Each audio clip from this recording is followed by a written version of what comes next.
What's up, everybody? It's me, Kyle. I'm back, and welcome to episode 3.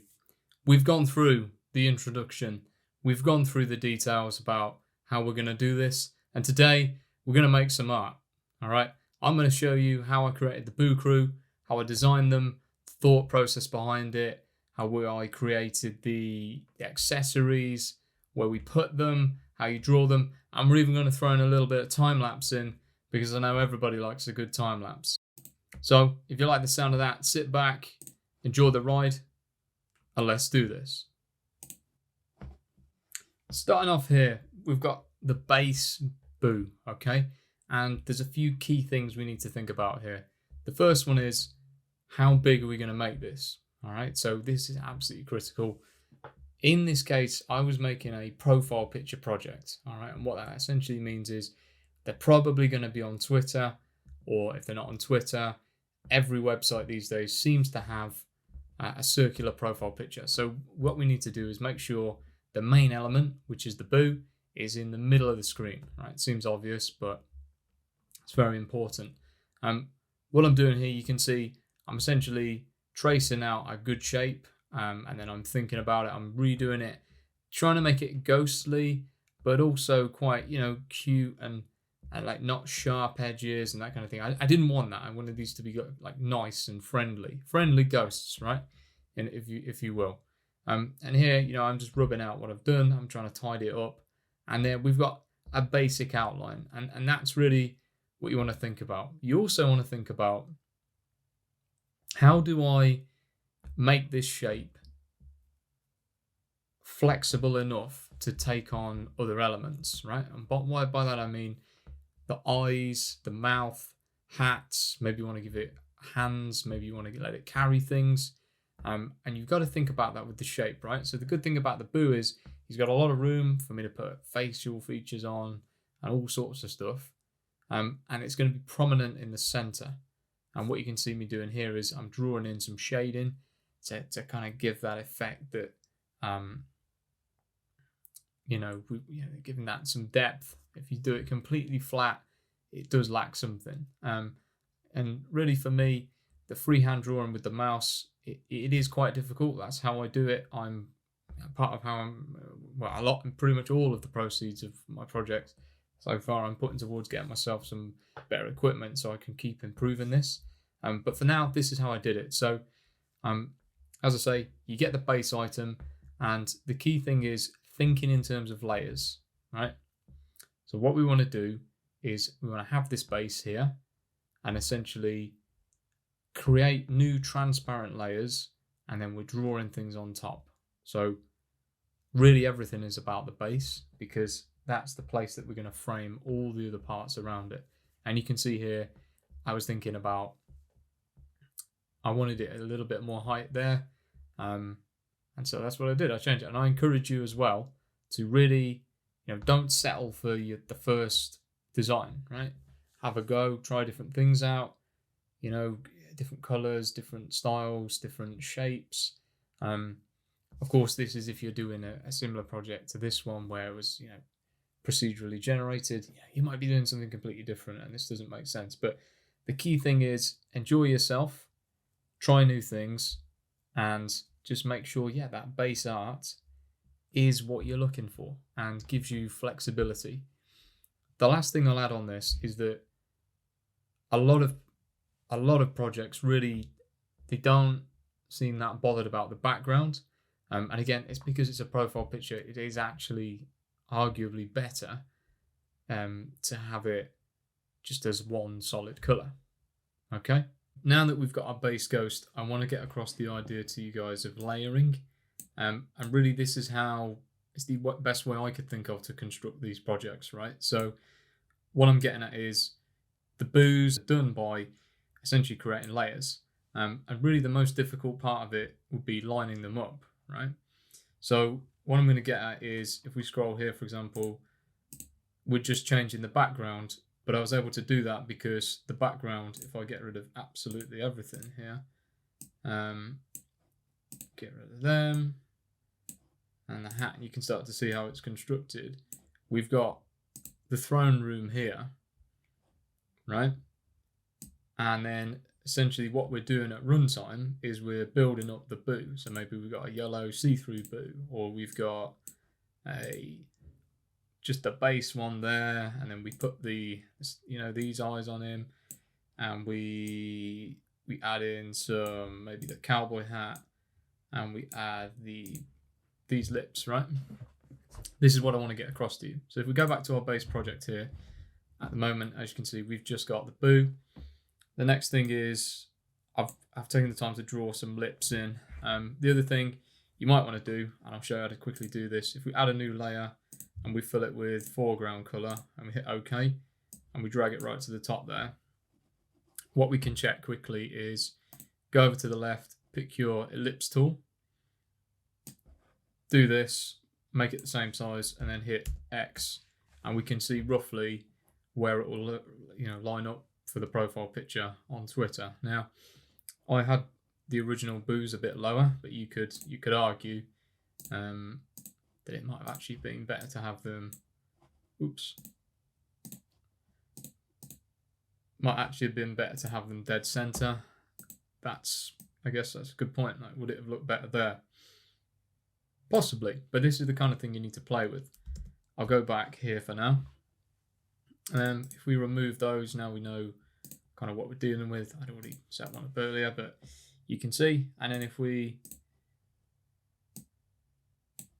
the next thing is, these are the standard eyes. So you could see how those are nice. I've also take this opportunity as well to just show you how different positions and different mouths and eyes and things can give a really different impression. So you can see here with these eyes, if I decide to go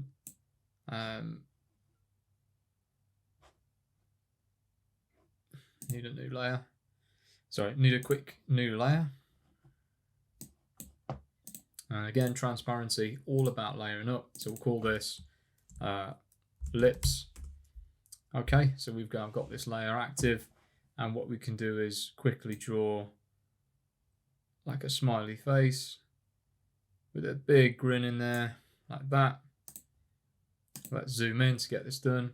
Fill it with white so that we get rid of that background there, and you can see immediately, we're building up that picture. All right. Next thing, we'll select cheeky tongue, and then we're going to essentially just draw that here, like that. Just so he's sticking his tongue out, because he's a cheeky chappy, and that's the key thing I want to get across here. So there we go. You can see we don't want it too long or too wide. I think that's probably a good size. And as the viewer there, you can see how it's sticking out. If we zoom out again, we can take that off. And more importantly, now that we've got it, we can move it around. So like that looks a bit bunched up. That's too far down. And what I want you guys to really be thinking about is making sure you've got room to add in the elements that you want. So you might not care about the backgrounds, in which case you might want to fill even more of this circle.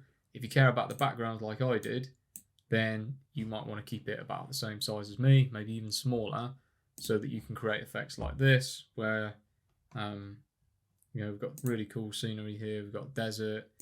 We can have this ancient Greece one, alien planet. The possibilities are endless, and that's something I really wanted to push, but not necessarily something you have to do. Finally, then, we'll talk about accessories. So this was a huge part for me, and it's something I really wanted to get right. I think the accessories are kind of everything to do with the projects. That's how you can distinguish them, and unless you add hair or different things like that. I wanted them to wear things because they are ghosts. So generally the boos don't have hair, but what they do have is hats. And you can see here, if we go through all the assets that I've drawn over the however long it's been, we got witch's hat, had to draw, all of these have been drawn by hand. But if we zoom in, you can see how they're made up, like the detail. I remember literally clicking each pixel there to give it that sharp shape and think about where the light source comes from.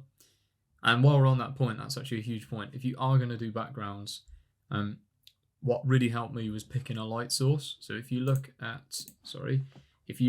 all of the backgrounds to all of the boos have the same light in the top left. And that's because we're going to programmatically layer these on top of each other.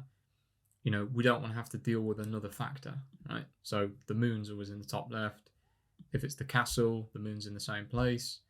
If it's this one, same place. See what I mean? The light's always there, so we can always draw with that in mind, and that's why the shading is the way it is. But what I want to really get across to you guys is what you're essentially doing is you're trying to create a new layer that's transparent that you can line up with where you want the item to be.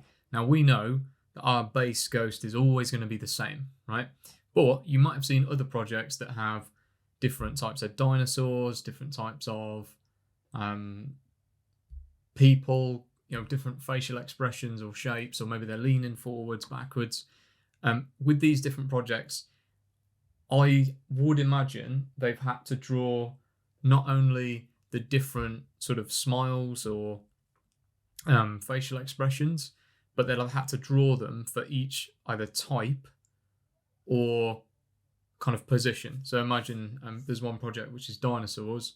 The T-Rex smile will have to have been drawn as the T-Rex smile and not just a generic smile you can put on top like we can. All right. So first think about that. I'm also going to get rid of the white background just to really highlight how this works. I'm going to get rid of all of these. And the idea is we're left now with just that base layer at the moment. So we're drawing on a new layer here, and we've got our base ghost down there. And what I want to get across here is, as you watch me draw this, which is going to be a pilot's hat, like a World War II, like chocks away, you know, the classic pilot with the goggles. That's what we're going to draw. But you've got to imagine it as its own element, just like, for example, I've just drawn them super quick to give you what I mean. I'm not going to release that, but if we get rid of that, this is the actual image you're going to save. So just this on its own, essentially a floating mouth, but that's what we need to be able to layer it all on top of each other. And then programmatically, we're going to simply go ask the system to draw that on top of this, and then draw the eyes, and then that looks crazy, but yeah, you get what I'm saying, right?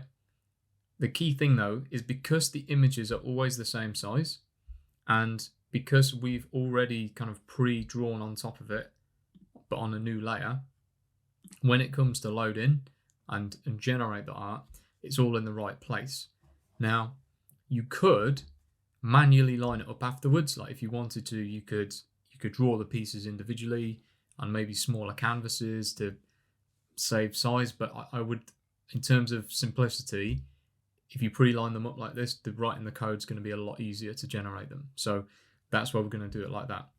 Now, enough of me talking. I'm now going to get to work and draw this. We'll do a bit of like time lapse and we'll see how we get on.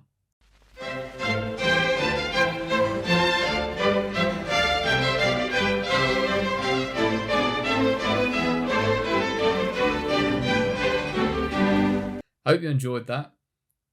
Thinking again, all about layering, all about having that asset reproducible, reusable. And of course, now you've got it, you could change the colors, you could change the lens color quite easily, and you know, give yourself variations of the same asset. So there you go. I hope you've enjoyed watching me create some art.